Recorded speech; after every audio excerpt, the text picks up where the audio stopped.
Hey, and now on to our final talk of the day for virtual beings, and I believe the final talk of the day for myself on this particular track. Been a pleasure, and a first experience for me, and one that I will remember forever. Now we swiftly move on to Skip Rizzo.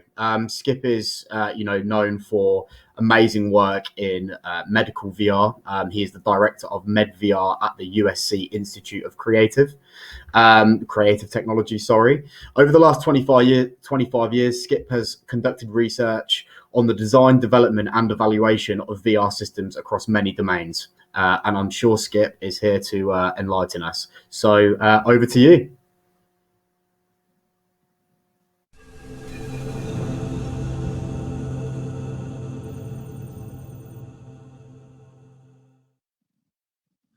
Hi, everyone. Welcome to AWE. My name is Skip Rizzo, and today I'm going to talk about the use of virtual humans in the area of clinical virtual reality.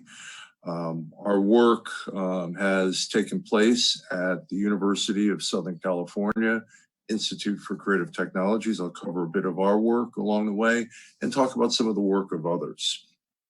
Now, our lab at USC is called the MedVR Lab. We started back in 1995 during the stone age of virtual reality.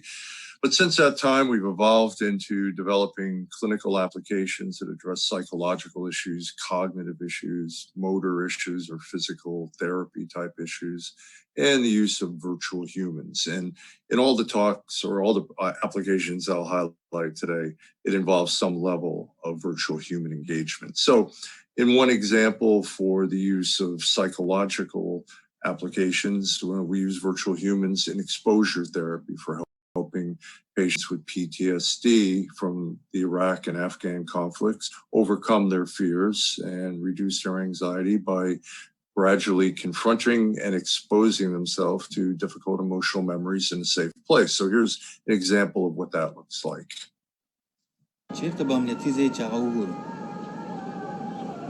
So? Oh. So? Hey, Rashida. Salam alaikum. Amerikayan ragali. What's a fikr ke chapus ragali? So that's what that looks like in a VR headset as the user is immersed and engaged within these types of customizable simulations. Now, just for a little walk in history here, this is what that looked like 12 years ago when we converted the existing exposure therapy system into tests of cognitive function, tests of attention, memory, multitasking, and service members in military relevant environments. And you can see graphics have come a long way since then. You have 1 minute. But you get the general idea of ways to test somebody's thinking ability, but in a functionally relevant environment. We don't just do military work, of course. This is a virtual classroom that we developed for testing children with attention deficit disorder. This is what the child sees in a headset as they look around the room. Their job is to pay attention to the stimuli on the screen. Meanwhile, the teacher serves as a distractor, and the kid in the back just drew a paper airplane. This little girl just turned her head because she heard a school bus going by. And basically a systematic way to test attention using virtual people as distractors like they would be in a real classroom.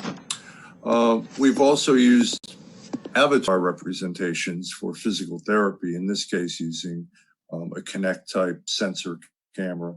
That user is being tracked and her movement is being imparted onto that little avatar character in order to make the very boring, repetitive, and frustrating activities of physical therapy more fun and engaging by embedding it within an interactive game. We also do direct work with virtual humans, and in this case, what you'll see is a virtual patient. And this is a system we developed for the University of Southern California School of Social Work, and it gave social workers who are in training practice with virtual patients, voice recognition, natural language processing. Let's let it go for a little clip here. Good afternoon, Sergeant Castilla. What brings you in today? Well, my wife told me she thought I should talk to someone. She's been pretty concerned about me since a soldier suicided on base last week. Did you happen to know the soldier? Yes. He wasn't a friend, but I met the Marine once or twice. He seemed normal at the time. I guess I'm afraid I might end up like him. Do you have any plans to hurt yourself? No. It certainly crossed my mind, especially lately. I just need it all to stop. Sometimes I can't handle it. So I like to say that this gives novice clinicians a chance to screw up a bunch with a virtual patient before they get their hands on a live one. And as you notice, going from PTSD to classrooms to physical therapy to that application, you can see sort of a phylogenetic scale of virtual human interaction evolving from simple props to distracting elements to interactive elements to characters you relate to like a real person. One more character here, this guy Sim Coach. This is one we developed for healthcare support for service members and veterans. People coming back from the war that didn't want to go talk to a real person could talk with this guy and get information about PTSD and do it privately. I'll just let him introduce himself right now. Maybe we'll see a little more of him later. Well, I'm not a real person, if that's what you're asking, but I'm based on the personality and experiences of real soldiers and Marines. I'm still just a piece of software, but I'm getting better all the time, so hopefully I can be a helpful piece of software. Okay, with that out to of the way, let's move forward. You know, just to add a little context, why do we use VR in clinical applications? Well, just as an aircraft simulator serves to test and train piloting ability, we can test, train, teach, and treat human function under a range of controllable conditions within VR. And if you're a student of psychology, you'll get this little joke here. It's the ultimate Skinner box. Over the years, since 1994, when the field really started to get a little bit of traction in the early days, it mainly focused on exposure therapy, like what we do with PTSD, but for specific phobias. Since that time, this is a short list of the clinical conditions that VR has added value in terms of assessment, treatment, or scientific research. When we think about VR, it's often useful or mixed reality, depending on what terminology you're comfortable with, to think of the three I's: immersion, interactivity, and imagination. You don't always need three. Sometimes having two really helps. But when we talk about immersion, here's an example from that PTSD app where the user's immersed within an Afghan marketplace, and there's virtual people walking around, explosions, and so forth. And it turns out that virtual humans are key elements as trigger stimuli that can be made to appear and can be customizably delivered into the exposure approach to help a person to confront and process these difficult emotional memories, but in a safe place. Now, we can also look at interactivity. So in this case, this is, again, a user interacting, driving a little avatar, a penguin avatar. And in this case, she's doing a balance training exercise. Imagine an elderly person wearing a safety harness, shifting her weight side to side, forward and backwards to drive that penguin as a way to train balance and fall prevention skills in the elderly. But more to the point here, virtual humans can be interacted with in useful ways. So in this application, we built a series of job interview training systems for people on the autism spectrum funded by the Dan Marino Foundation. And we have a variety of characters, and each character can be put in a different job background. Each character can be set at different levels of provocativeness. And you can give people who are hesitant to interact with real people practice in a way that they feel safe in getting over their fear and developing their interviewing skills. So for example, you can make this character very nice in your job interview. I'm glad you're here. In a minute, we'll get into some questions about the job. But before we do, why don't you just tell me about yourself? You can make this character neutral or cranky, or you can pick a different character, a different backdrop to change it up a bit. So here we have an example of that. This is an entry-level position. I guarantee there will be things you won't like about this job.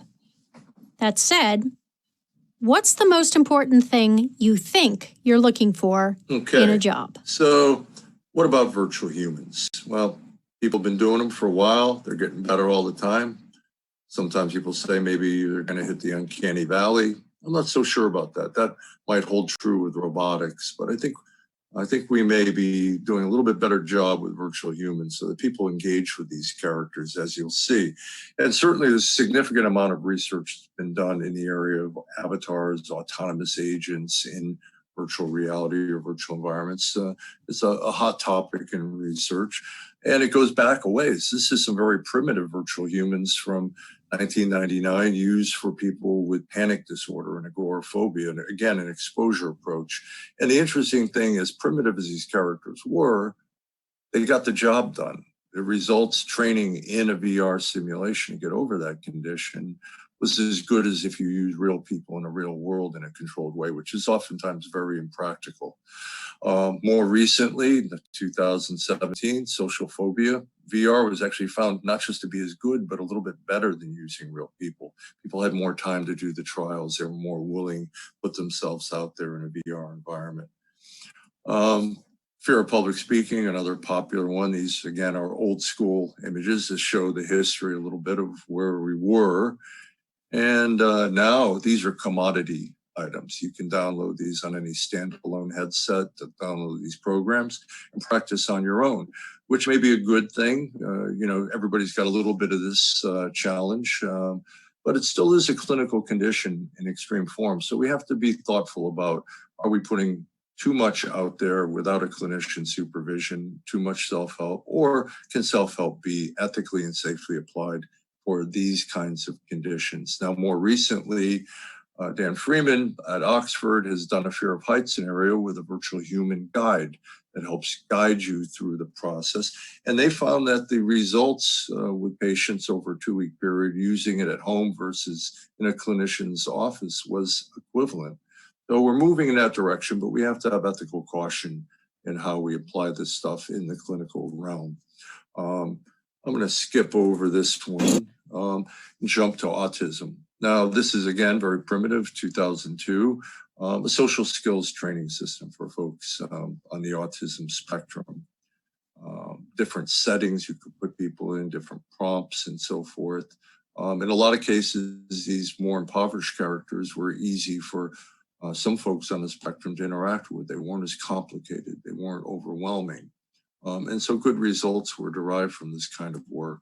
More recently, folks have used Second Life, where they've actually had avatars where actors or clinicians played the role of these people and trained social skills within a realistic environment in Second Life. And the interesting thing with that, in the early pilot work, they showed actual changes pre and post treatment in brain activation levels in areas that are associated in the brain with social understanding. Now, they've evolved this work quite a bit since then, and recently published some findings with a larger sample to show similar findings in the brain and in behavior. Our work, again, with the Dan Marino Foundation, I just want to show a user interacting with it, but here's some examples of the different characters that can be put into the mix. And here's a happy user. It's a good program, and it teaches you how to do an interview, and it teaches you how to be in an interview situation with another person. And did you see your performance improve? Did you get better? I get better every single time I do it. I get better. So that's the data from the first trial with that application, 64 clients, showing progressive improvements, not just in the VR, but also in face-to-face job interviews. And recently we played around with using the Magic Leap augmented reality headset to try to deliver this type of content in augmented reality. Hey, thanks for coming in. How's it going? Where you're sitting in a real room, but you see the virtual character okay, thank you. sitting across from you. Why don't you start by telling me about yourself? So you get the idea there. Oh. Now moving forward to a higher level of virtual humans that are more autonomous, that are driven by software, some level of AI, natural language processing.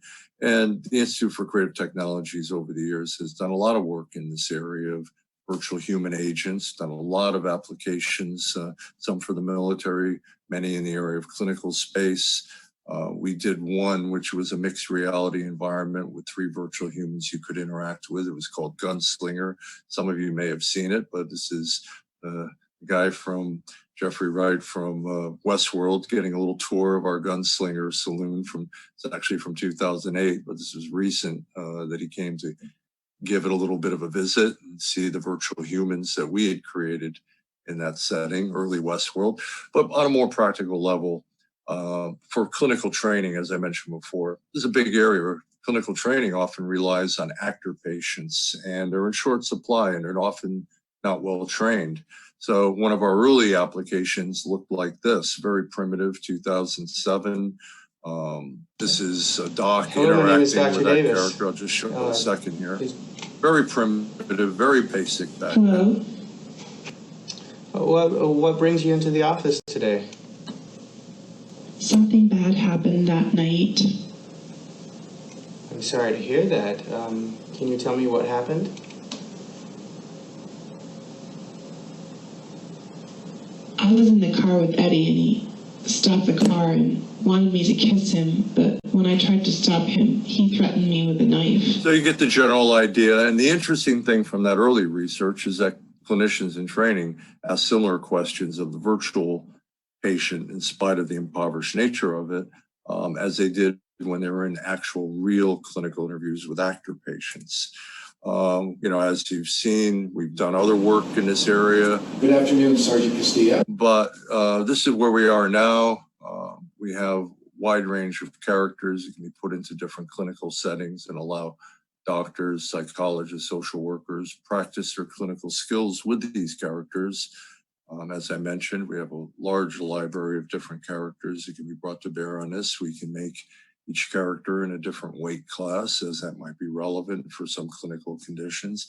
Basically, we're trying to move the needle forward from see one, do one, teach one to more criterion-based assessment of clinical skill.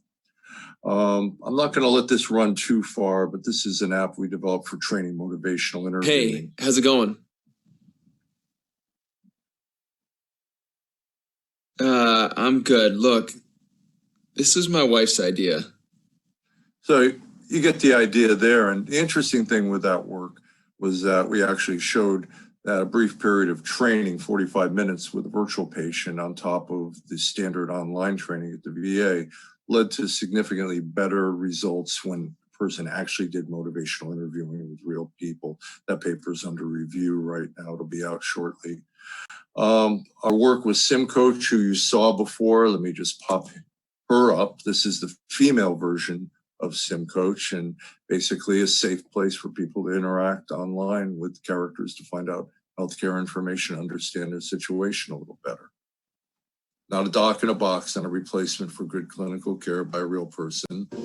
You start off by choosing the SimCoach that's right for you. Oh, hi. Hope you weren't waiting long. Welcome to SimCoach. I'm Ellie. Then just type in English. Ellie can listen, understand, and respond. If you don't mind, I'd like to ask a few questions so I can figure out how to help you better. Is that okay? Everything you say here is completely anonymous, and we've taken a lot of steps to keep it that way. If you don't mind my asking, how's your sleeping been lately?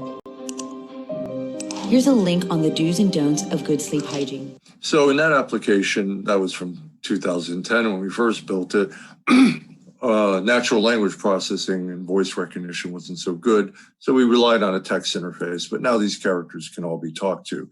And so the extension of that work is ongoing today with a version that we built for USC as a student wellness interactive agent using a statue in this case. I'm Aristotle. I'm here to help you thrive by guiding you through some self-reflection and learn ways to live a happy, connected life. I also connect you to USC resources. This information came from evidence-based, peer-reviewed research. If you are not sure what to ask me, you can pick a question from the drop-down menu to the left.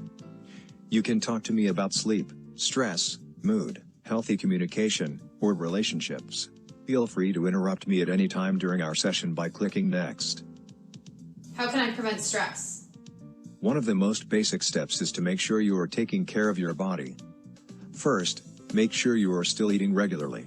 Many people change their eating habits in times of stress. Okay, so you get the idea there. One of our next projects is hopefully to build something similar, but a little more friendly looking for elderly folks living at home as a companionship or support agent.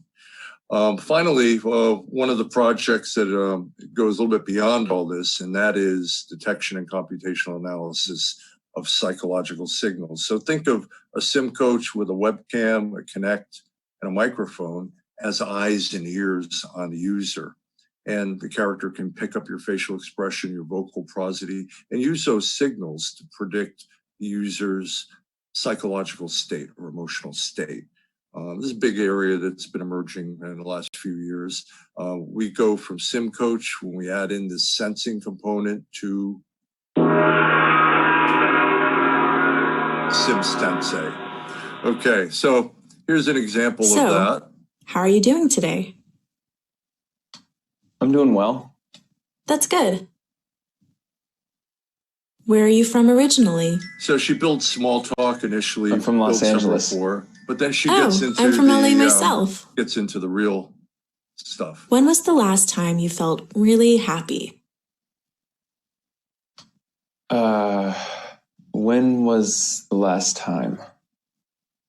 I don't know. Yeah, I'm not someone who's really like, I don't have any real highs. I feel like I'm a level person. It's just happy. I guess to answer your question, probably a couple months ago. I noticed you were hesitant on that one.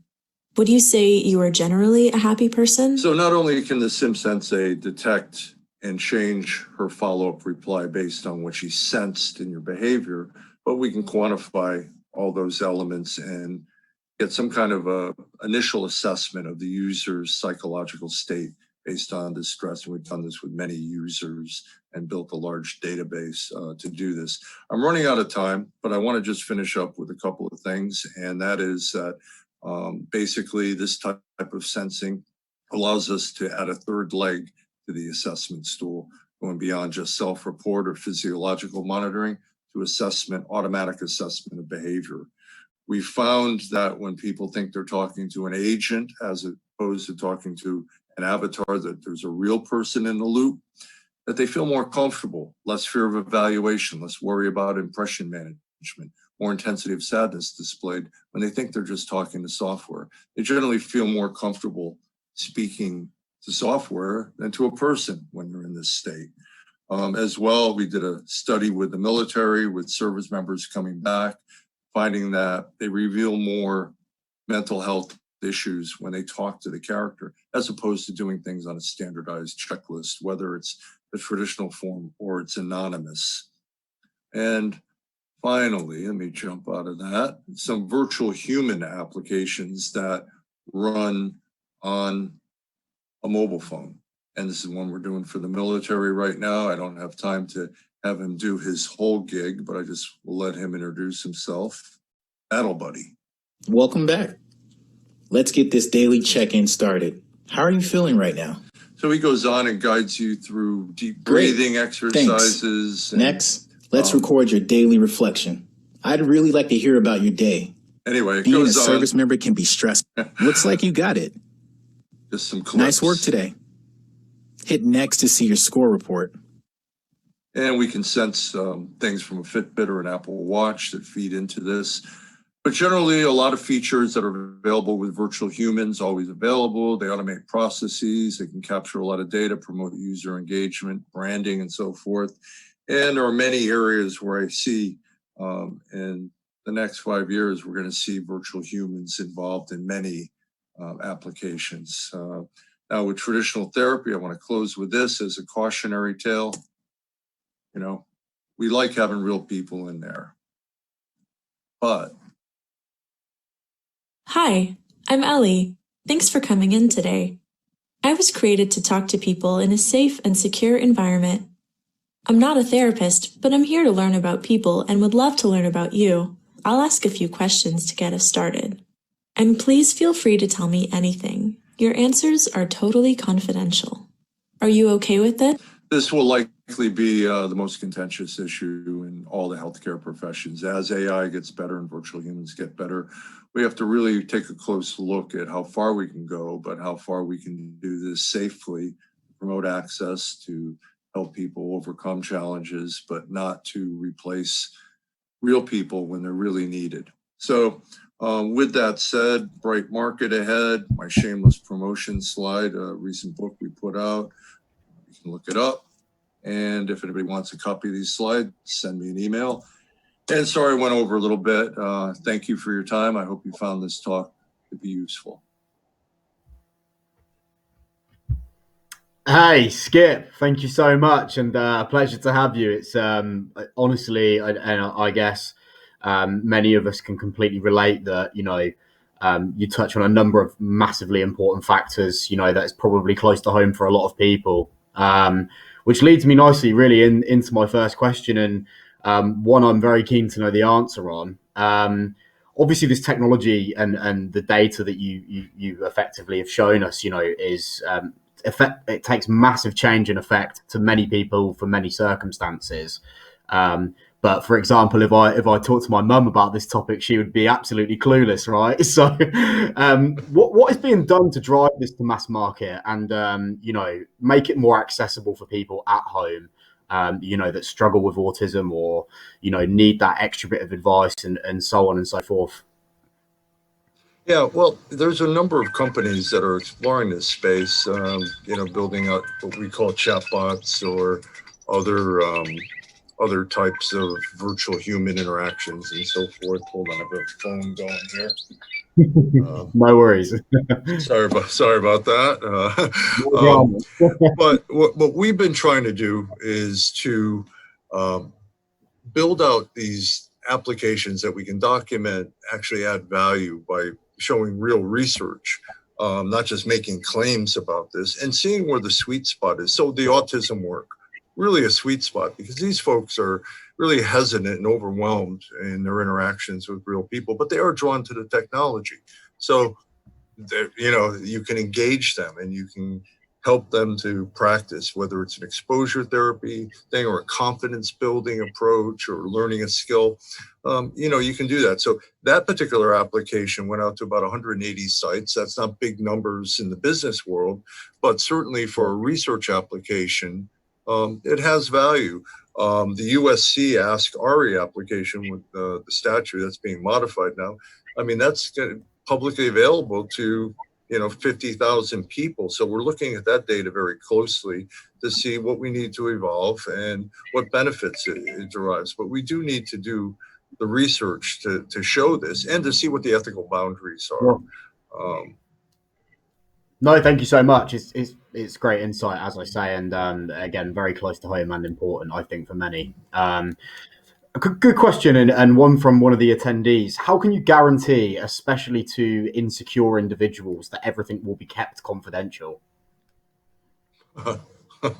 That's a really good question. Let's face it, the baseline here is that everything can be hacked. So, sure. Your electronic medical record is just as vulnerable. We try to put safeguards in place. We try to do things in a way where we don't have identifying information. Now, if with SimCoach, there was no check-in, there was no revealing of identity. Sure, if somebody is motivated, they could track down the IP address and, whatever. But what's the motivation? Is it an insurance company with an illicit hacking branch that want to really get to understand what status of a person so they could raise their rates? That would be a real concern.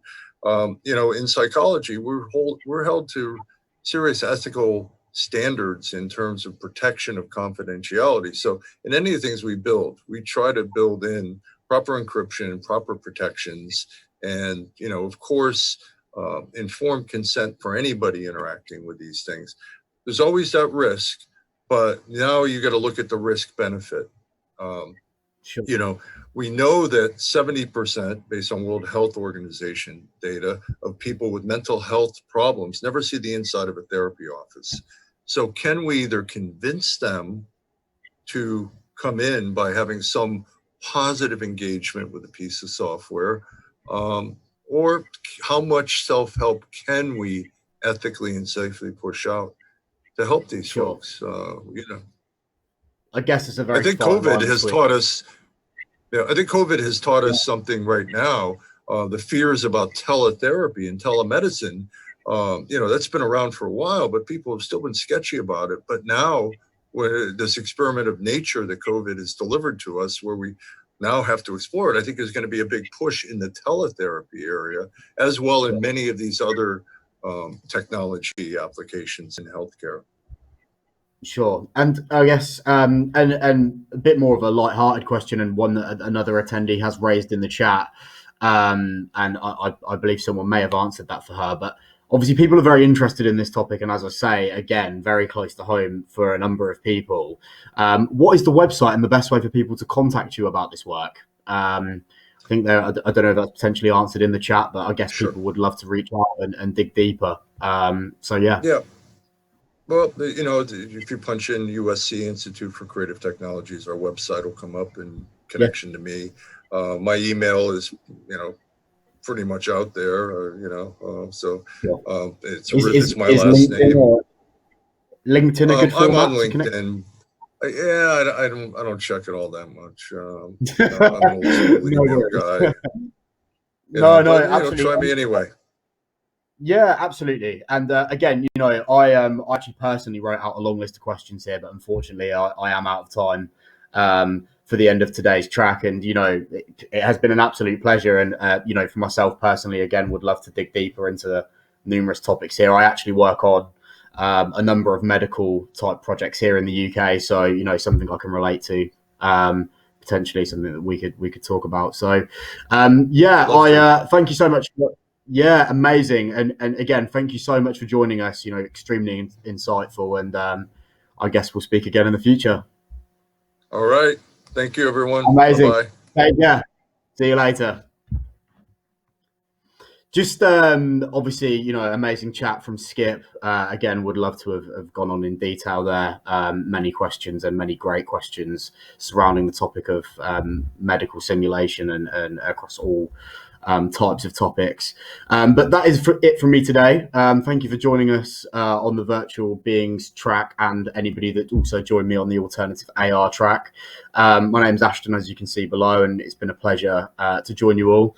Again, before I close off for the day, a massive thank you to our titanium sponsors, HP, Microsoft, Qualcomm, and Unity Technologies. And again, a massive thank you to our gold sponsor, Plug XR. That's all from me.